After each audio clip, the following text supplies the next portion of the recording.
And also, for the record, there were some issues around the Red Cross logo. As you can remember, there were some lawsuits, so that was a big concern with their legal department. But for the record, they do have lolcats, which is sort of an internet funny pictures of cats. If you go to the Red Cross fan page, you'll see lolcats performing CPR.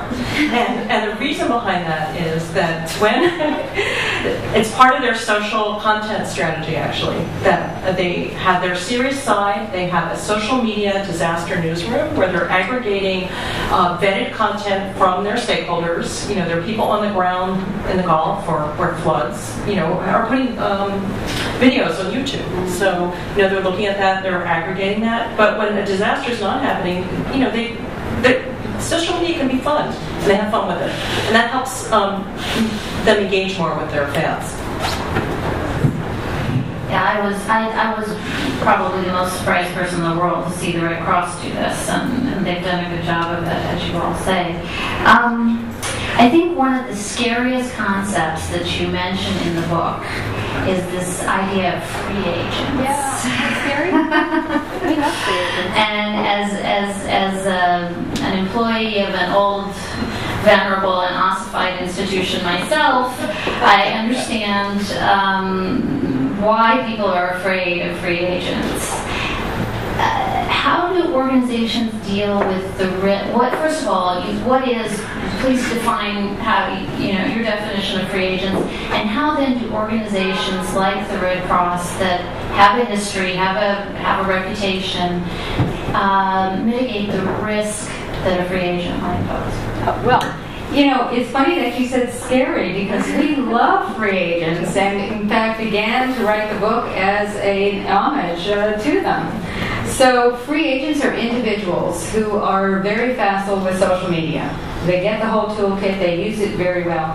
By doing so, they have all of the capacity and capability that only an organization could have had before. So they can connect with lots and lots of people. They can organize protests. They can communicate using blogs or Twitter. They can raise money. They can do all of these things that only nonprofit organizations could do. They can do them in an instant. They can do it at virtually no cost except for their time. And they do it when and how they want to do it. That's why they're free agents. And that's why they scare Stephanie in the New York Times, right?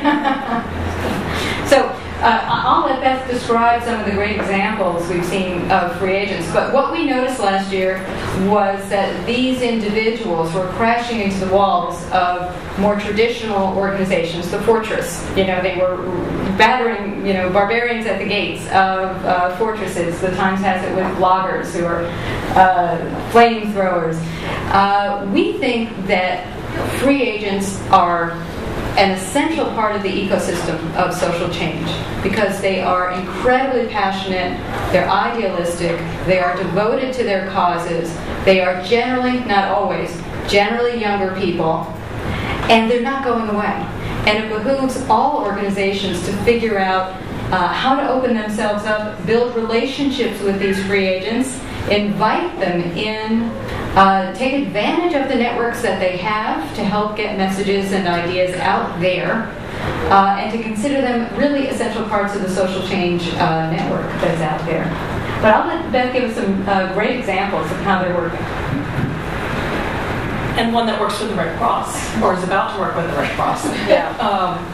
There is a young gentleman named Sean Ahmed, and he runs a blog called Uncultured. It's a project that he started just after he dropped out of graduate school a couple years ago, after hearing a lecture by Jonas Salk and saying, we've got to do something about global poverty. I can't deal with this. I have to do something. So he took off with his flip camera, his incredible social media skills, to far-flung places in the world, and started doing, what traditional nonprofits do. Sometimes it was program delivery, helping a widow get her child to school, helping victims of malaria. But he was chronicling these on his YouTube channel, or now on Twitter. So he has created basically a whole social movement of people that care about extreme global poverty in the palm of his hand. So he happened to be in the room when Allison and I were speaking about the network nonprofit and free agents. And we were in a room full of nonprofits, many of them from fortresses, including Wendy Harmon. And so at one point, Sean came up and he grabbed the mic and he looked around the room and he said, "Social media is not my problem. It's not my problem. I have 2 million views on YouTube. I have several 100,000 Twitter followers. I know how to do this stuff. It's you nonprofits, you're the problem."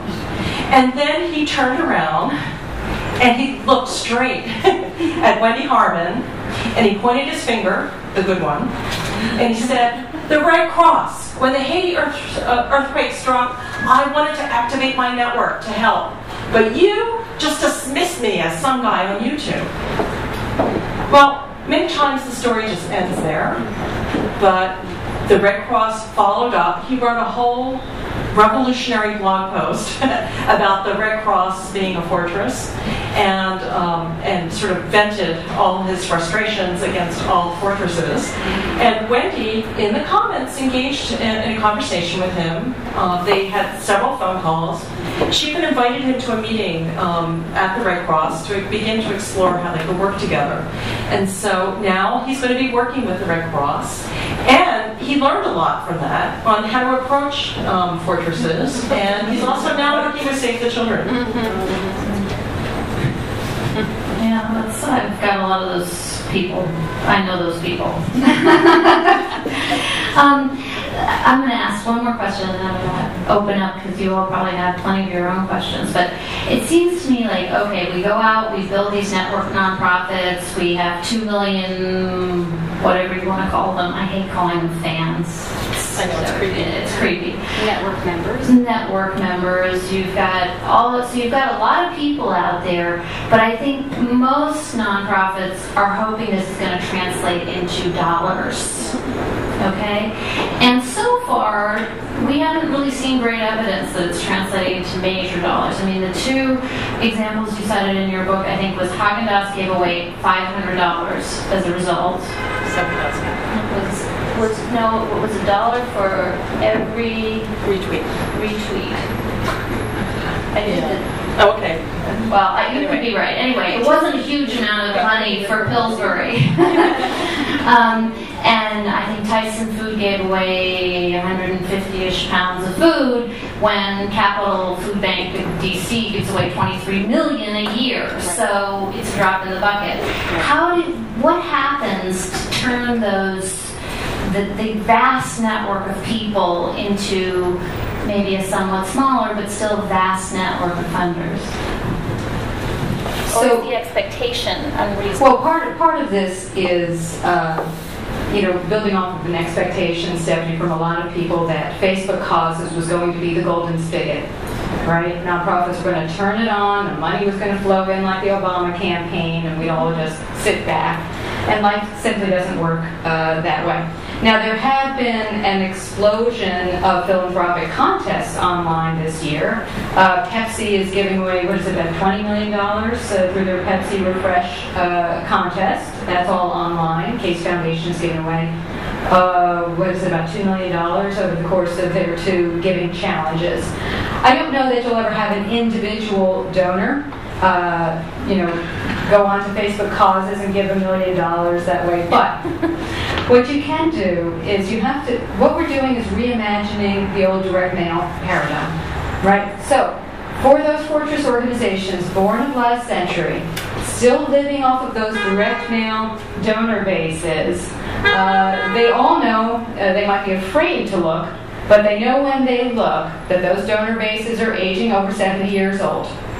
And somebody told us just a couple of weeks ago they're either dying of natural causes or boredom, right? So what's going to replace those old donor bases? And we think a part of that solution is using social media to build relationships with people who care about your causes. Now, they're not going to be locked up in a donor base. Young people, particularly millennials, are simply not going to sign up for a lifetime of getting hit for $25 a month. It's just not in their DNA yet, maybe not ever, to do that. But they are in a position, they're enormously idealistic. They want to participate, and we've seen instances like the Humane Society of the U.S. that spent 18 months building their friends on Facebook without asking them for money. Now find a nonprofit that can hold back that long. It's not easy, right? Because we're accustomed to asking every time we come into contact with somebody. Waited 18 months, went out with a great fundraising effort last February on Spay Day, and raised $250,000, right? The average gift is low, like direct mail, but they had a huge number of people that knew them, trusted them, and wanted to participate in this event. So I think that's how it's going to mature over time. But the focus, Stephanie, has to be on relationship building first. It really does. Actually, it was 650,000. Was it really? Yeah. Wow. It was 250 early reports, 250,000, and then when they counted up Good for them. everything. But and the lesson there is that pictures of cute dogs motivate donations. Little children, puppies, a cute puppy versus statistics. As I was thinking of it, I've been saying now that social media when we think about ROI, return on investment, there's really 4 different phases of I words. And that's because I can't spell. I tried to make them all I words. So the first is in the early stages is return on insight. How can we get to best practices around social media? So initially we're, doing small low-risk pilots to get better at them. And the Humane Society has done that early on. Their early projects back in 2006, 2005 are complete bombs. But they learned, from those bombs, they reflected and they learned how to do it better. The next level is what we call interaction or engagement. So that's what we're measuring. How well we're developing those relationships, how well we're engaging with people. The next level up is we start to get to investment, which is the dollars at a highest scale, but it's also people signing up for our list, or it's people becoming volunteers, or traffic to our website. There are other ways to think about the value besides dollars. And so what nonprofits need to do a better job of is to measure the conversion between engagement and interaction to translating that to dollars. Some of the early adopters are just beginning to do that and do a good job of it. Right. And then the next level up, and I don't even know how we're even going to do this, but is impact. What's the offline, on the ground impact? Yeah. And how do you translate that from, having a presence on social media? Right.